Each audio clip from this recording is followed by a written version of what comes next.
ते अजाब विच रहना।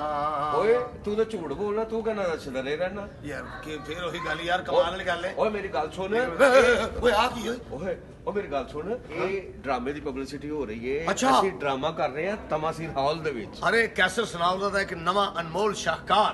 ਕਿਉਂਕਿ ਉਹਨਾਂ ਨੇ ਕੈਸਰ ਸਨਾਉल्ला ਸਾਹਿਬ ਨੇ ਪਹਿਲੇ ਵੀ ਬੜੇ ਵੱਡੇ ਵੱਡੇ ਡਰਾਮੇ ਤਮਾਸੀਰ ਨੂੰ ਦਿੱਤੇ ਨੇ। ਕਿਆ ਬਾਤ ਹੈ। ਪਬਲਿਕ ਨੂੰ ਖੂਬਸੂਰਤ ਫੈਮਿਲੀ ਡਰਾਮੇ ਦੇ ਰਹੇ ਨੇ। कैसर सनाउल्ला साहब बबर शेर राइटर डायरेक्टर देखे ने क्या ते बात है। प्रोड्यूसर भी आला। मैं जिंदगी च एक पहला रिकॉर्ड इन्होंने तोड़दे देखा है आहा। कि हर डिसिप्लिन मजेदार और खूबसूरत, क्या बात और है। एक बारी फिर अपनी रवात रीत के मुताबिक आहा।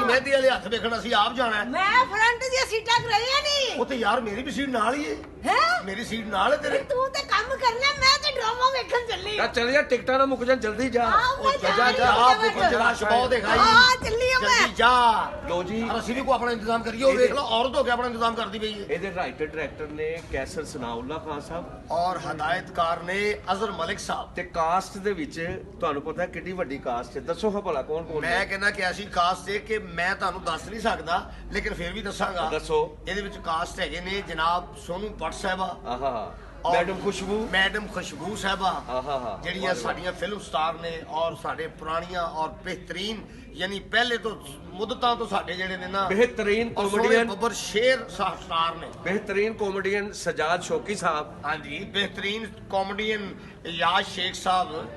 ਅਯੂਬ ਮਿਰਜ਼ਾ ਸਾਹਿਬ, ਉਹ ਕਿੱਥੇ ਨੇ? ਇਹ ਨੇ। ਯਾਰ ਦੱਸਿਆ ਵੀ ਕਰੋ ਯਾਰ, ਮੈਨੂੰ ਨਹੀਂ ਪਤਾ ਉਹ ਲੱਗਦਾ। ਤੁਹਾਨੂੰ ਇੰਜ ਦੱਸਣਾ ਪੈਂਦਾ ਨਾ। ਔਰ ਮੇਰੀ ਗੱਲ ਤੇ ਇਹ ਕਦੋਂ ਤੋਂ ਸ਼ੁਰੂ ਹੋ ਰਿਹਾ ਹੈ? ਇਹ ਜਨਾਬ ਜੁਮਾ